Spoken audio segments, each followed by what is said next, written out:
करने की कोशिश करने वाली पुलिस को ही उपद्रवियों ने दौड़ा दिया। छोटा सा विवाद दंगे में तब्दील हो गया। तोड़-फोड़, बवाल और बसें फूंक दी गई। पुलिस की गाड़ी तोड़ी गई, जिसके बाद सुबह भयानक मंजर दिखा।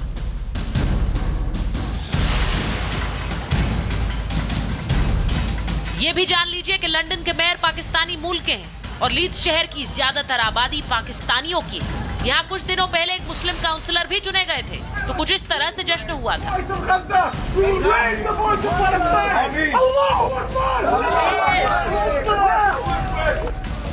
क्या ब्रिटेन का इस्लामीकरण हो रहा है? क्या कभी दुनिया पर राज करने वाले ब्रिटेन पर अब पाकिस्तानी चरमपंथियों का राज है? वो जो आ रहे हैं इमिग्रेंट्स काफी सारे, वो आ भी इसी कारण रहे हैं कि इन यूरोपियन देशों की गलती रही है। इन्होंने वॉर्स करी हैं मिडिल ईस्ट के एरिया में, पूरे के पूरे देश तबाह हो गए, स्टेबल नहीं हो रहे, तो वहां से ऑब्वियसली अब इमिग्रेंट्स निकल रहे हैं और वो यूरोप की तरफ आ रहे हैं।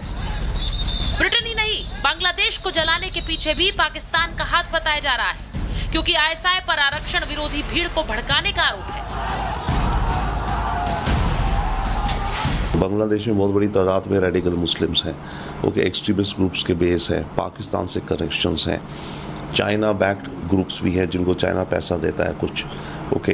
तो उन सब ग्रुप्स का जो अगर इन्वॉल्वमेंट ज़्यादा हो जाएगा दिखता है, तो ये मूवमेंट केवल स्टूडेंट प्रोटेस्ट नहीं, एक ओवरऑल एंटी सरकार हटाओ रेवोल्यूशन लाओ वाली हो जाएगी। बांग्लादेश में हिंसा हो रही है रिजर्वेशन को लेके, जिस तरह से वहाँ के तालिब इल्म या स्टूडेंट्स को उकसाया जा रहा है, इसमें यकीनन आईएसआई का हाथ है और आईएसआई भी इसको चीन के निर्देशन पे ये कर रही है।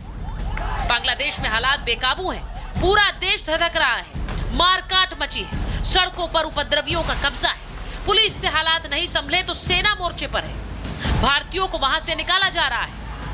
अगर हमारे भारतीय नागरिक या बच्चे हैं उनको सुरक्षित यहाँ लाया जाएगा, उसमें कोई ऐसी बात ही नहीं। बांग्लादेश कब शांत होगा कोई नहीं जानता, लेकिन पाकिस्तान अपनी हरकतों से कब बाज आएगा, क्योंकि भारत, बांग्लादेश और ब्रिटेन का विलेन एक ही है, कट्टरपंथी आतंकिस्तान।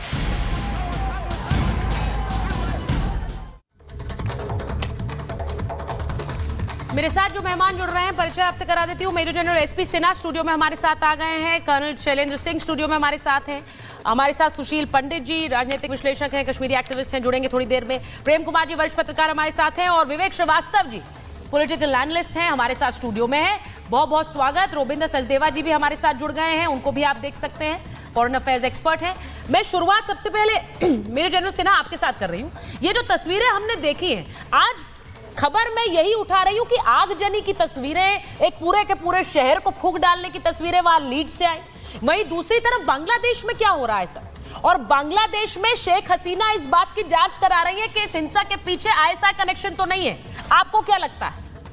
देखिए, विश्व में कहीं भी यदि आतंकवाद की घटना होती है तो उसका जड़ आपको आईएसआई और पाकिस्तान में मिलेगा। ओसामा बिन लादेन कहाँ था? अबोटाबाद में। अबोटाबाद में प्रोटेक्शन कौन दे रहा था? आईएसआई। तो ये तो मान के चलिए, क्या जो देश हाफिज सईद को टेररिस्ट घोषित करने में घबराता है और स्टेट प्रोटेक्शन देता है, और जनरल मुशर्रफ उस आदमी को बोलता है कि नेशनल हीरो है, ये हमारा नेशनल हीरो है, नेशनल एसेट है। एक army chief, ex army chief, dictator जो हो रह चुका है, वो इतना महिमा मंदन करता है आतंकी का, जब यूएनएससी उसको आतंकी घोषित करता है अंतर्राष्ट्रीय स्तर पे, पाकिस्तान में ये ट्रीटमेंट दी जाती है। ये पाकिस्तान, देखिए सबसे बड़ा प्रॉब्लम पाकिस्तान के उसकी सोच है। समस्या ये है, आप कोई भी बच्चा जो जन्म लेता है वो भगवान का स्वरूप होता है, एकदम इनोसेंट, भगवान का एग्जैक्ट कॉपी होता है, इनोसेंट। लेकिन ऐसा क्यों होता है कि कुछ लोग जो है जिहादी मानसिकता के साथ आगे बढ़ते हैं, उनको जहर डाल जाता है मदरसा में, और मदरसा में कहा जाता है ये जिहाद करोगे तो जन्नत मिलेगी। ये सब ये गलत रास्ते पर बच्चों को डाल दिया जाता है, और पाकिस्तान की बर्बादी का कारण ही यही है, रॉन्ग प्रायोरिटीज, प्राथमिकता गलत है। आप यदि बबूल का पेड़ बोइएगा तो आम का फल नहीं होगा। हाँ। आपको आम का पेड़ बोना पड़ेगा, आर्थिक विकास करना पड़ेगा, सद्भाव रखना पड़ेगा, पड़ोसी देशों से मित्रता रखनी पड़ेगी और गिव एंड टेक करना पड़ेगा। आप यदि आतंकवाद एक्सपोर्ट कीजिएगा और तब मुझे नेगोशिएटिंग टेबल। मैं एक बार बांग्लादेश पर बात करूं, उसके बाद मैं लंदन पे भी आऊंगी। हाँ विवेक जी क्या कह रहे हैं आप? देखिए डिबेट बांग्लादेश पे है। नहीं बांग्लादेश पर भी है, पर एक बड़ा क्लियर एक मैसेजिंग है यहाँ पर, और वो ये है कि जहां जहां पर ये हिंसा हो रही है, और मैं डोडा की बात क्यों नहीं करूंगी विवेक जी, आज उसकी भी बात करूंगी थोड़ी देर बाद। खिचड़ी बनाने से क्या फायदा है? नहीं खिचड़ी नहीं है, आप ये clear तस्वीरें आगजनी की है। ये तस्वीरें बांग्लादेश में जो हो रहा है इस वक्त, उस वहां पर शेख हसीना इस बात की जांच करा रही है कि आईएसआई हैंड इस हिंसा के पीछे है। देखिए ये कोई मुद्दा नहीं है, नया नहीं है, लेकिन अचानक से पूरा देश हिल गया, पूरा देश में आगजनी हो रही है, सड़कों पर उतर आए हैं। कौन करा रहा है ये चीज? तो श्रीलंका में भी हुई। हाँ। वहां भी एक राइट विंग की सरकार थी, फांसीवादी। तमिल के जितने जो तमिल वासी थे सबके साथ डिस्क्रिमिनेशन हुआ। उन्होंने एलटीटी को खत्म किया और सिंघाली रूल को वहां पे पूर्णतः स्थापित किया। लेकिन धर्म की आड़ में जो रॉन्ग डूइंग श्रीलंका में हुई, पूरी इकोनॉमी कोलैप्स हुई, प्रेसिडेंट को भागना पड़ा। उसमें भी आईएसआई का हाथ था क्या? ये हर चीज के लिए चाइना, पाकिस्तान, विदेशी ताकत कब तक करते रहेंगे? Bangladesh has mismanaged the employment issues of its nation, और भारत भी वही कर रहा है। यहां नीट की परीक्षा आपकी लीक, नेट आपका बैन, फिर आप उसमें भी कहेंगे साहब आईएसआई और पाकिस्तान का हाथ था। विवेक जी, वो दिन कब आएगा जब हम अपने समस्या को फेस करें ना?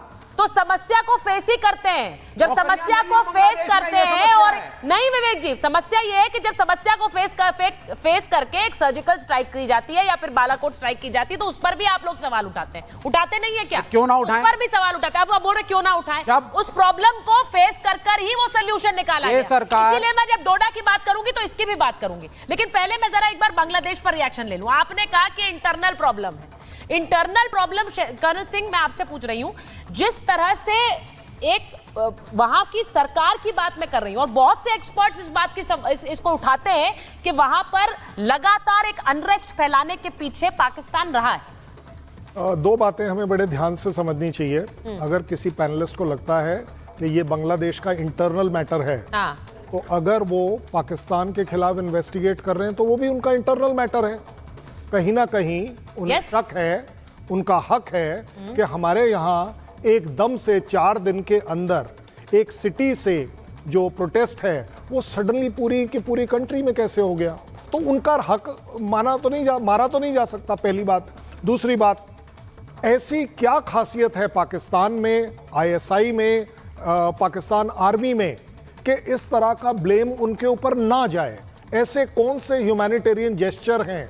क्या उन्होंने कंडेम किया है कि इस तरह की अटैक नहीं होने चाहिए, इस तरह की अनरेस्ट नहीं होनी चाहिए? कोई संवेदना व्यक्त करी है? मैं कहता हूं एज इंडियंस हम संवेदना ज़रूर रखते हैं बांग्लादेश के साथ, क्योंकि हमारे रिलेशन अच्छे हैं।